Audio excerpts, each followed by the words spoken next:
उसने सोचा, अगर वह यहाँ होती तो क्या मुझे इस तरह आराम करने देती।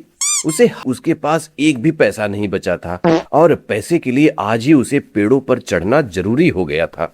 ईश्वर मुझ पर बहुत मेहरबान है, यह सोचकर उसने बॉक्स का ढक्कन उठाया, पत्थर की बड़ी सी मुसली दोनों हाथों से सर पर उठाकर लाया और डब्बे पे दे मारा। उसकी बीबी सिर पर पोटली रखे और हाथ से बच्चे को पकड़े चली आ रही है।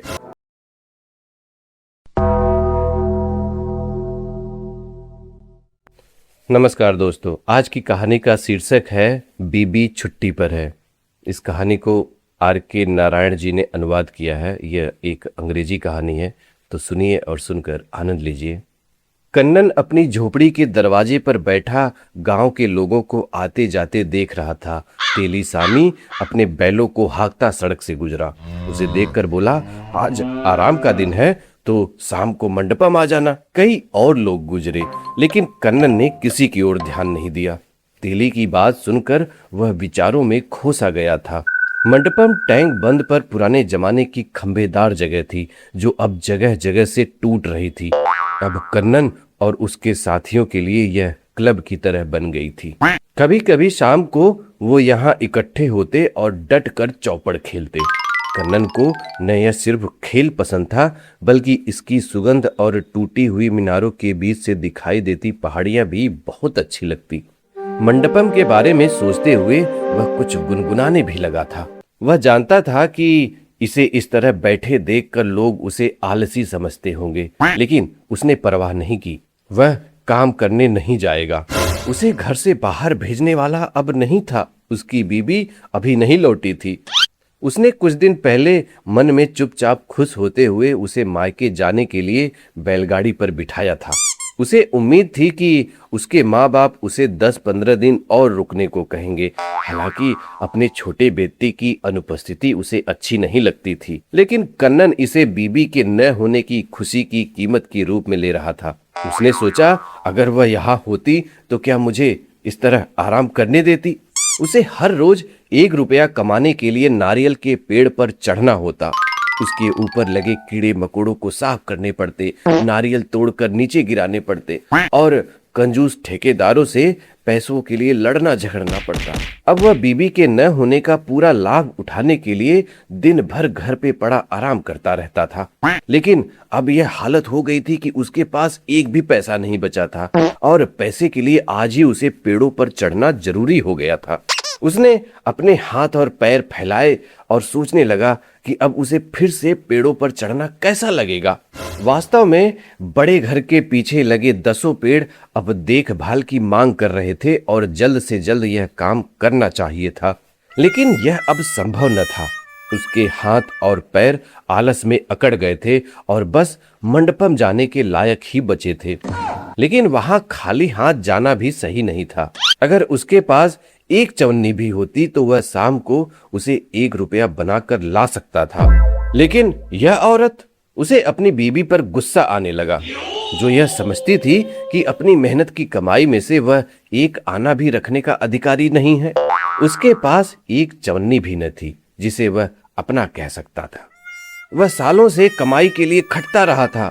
जब से खैर उसने इसके बारे में सोचना बंद कर दिया, क्योंकि इससे उसे गिनती में उलझना पड़ता और चौपड़ की गिनती के अलावा उसे कोई गिनती समझ में नहीं आती थी। तभी उसे कुछ सूझा और वह उठकर घर में चला गया। कोने में एक बड़ा टीन का बॉक्स रखा था, जिसे कई साल पहले उसने काले रंग से रंग दिया था। यही घर की सबसे महत्वपूर्ण वस्तु थी। बॉक्स उसकी बीबी का था। वह उसके सामने बैठ गया और उसे खोलने लगा। उसका ताला बहुत मजबूत था, सख्त लोहे का बना था, जिसके किनारे भी बहुत तीखे थे। उसने ताला पकड़कर अपनी ओर खींचा और ताज्जुब कि वह अपने आप खुल गया। ईश्वर मुझ पर बहुत मेहरबान है, यह सोचकर उसने बॉक्स का ढक्कन उठाया। इसमें बीबी की कीमती चीजें रखी थीं, कुछ जैकेट और 2-3 साड़ियां, जिनमें से एक उसने उसे शादी में खुद भेंट में दी थी। उसे ताज्जुब हुआ कि इसे अभी तक उसने संभाल कर रखा है। उसने इसे अभी तक इसलिए संभाल कर रखा है क्योंकि वह अच्छी चीजों के इस्तेमाल में बहुत कंजूस है। यह सोचकर वह खूब हंसा और हंसता ही रहा। फिर उसने कपड़े उठाकर नीचे रख दिए और लकड़ी की उस डिब्बे की तलाश करने लगा जिसमें वह पैसे रखती थी। डिब्बा बिल्कुल खाली था, सिर्फ एक पैसे जो शायद भाग्य के लिए रखा गया था। कहाँ गया उसका सारा पैसा? उसने गुस्से में अपनी गर्दन टेढ़ी करते हुए सोचा। वह अपने भाई या किसी और के लिए सारा पैसा निकाल कर ले गई होगी। मैं यहाँ दिन भर मेहनत करता हूँ उसके भाई के लिए। अगली दफा भाई दिखाई दिया तो मैं उसकी गर्दन मरोड़ दूंगा। यह सोचकर उसे बहुत संतोष हुआ। बॉक्स की और तलाशी लेते हुए उसे कोने में रखा एक सिगरेट का टीन हाथ लगा। उसने हिलाया तो भीतर रखे सिक्के बजने लगे। यह डिब्बा देखकर उसे बहुत अच्छा लगा। यह लाल टीन उसके बच्चे का था। उसे याद आया कि कैसे एक दिन उसका बेटा यात्रियों के बंगले के पीछे कूड़े के ढेर से इस डिब्बे को ढूंढ कर लाया था। छाती में छिपाकर दौड़ते हुए आकर उसे यह दिखाया था। पहले तो वह दिन भर इसके साथ सड़क पर खेलता रहा। इसमें बालू भरता, फिर फेंक देता, फिर भरता, फिर फेंक देता।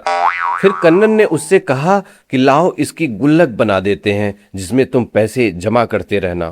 पहले तो लड़का इसके लिए तैयार नहीं हुआ, लेकिन जब कन्नन ने बड़े ही विस्तार से गुल्लक में पैसे रखने के फायदे समझाए तब वह मान गया और जल्दी से बना देने की जिद करने लगा।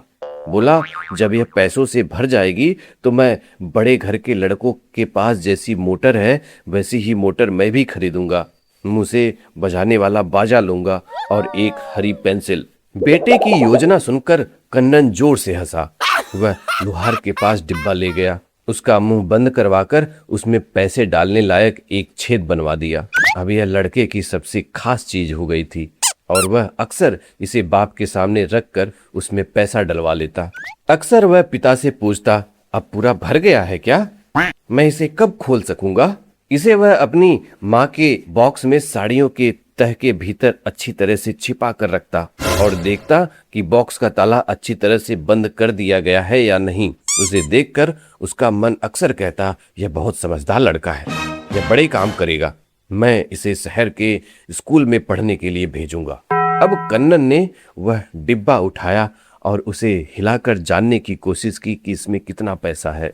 बीबी के खिलाफ भावना होने के कारण अचानक उसे एक नया विचार आया। उसने कोशिश की कि डिब्बे से पैसा बाहर निकले, लेकिन एक भी पैसा बाहर नहीं आया। लोहार ने उसका छेद बड़ी ही कुशलता से इतना ही बड़ा बनाया था कि सिक्का भीतर तो चला जाए, बाहर न निकल सके। दुनिया की कोई भी शक्ति अब पैसे को बाहर नहीं निकाल सकती थी।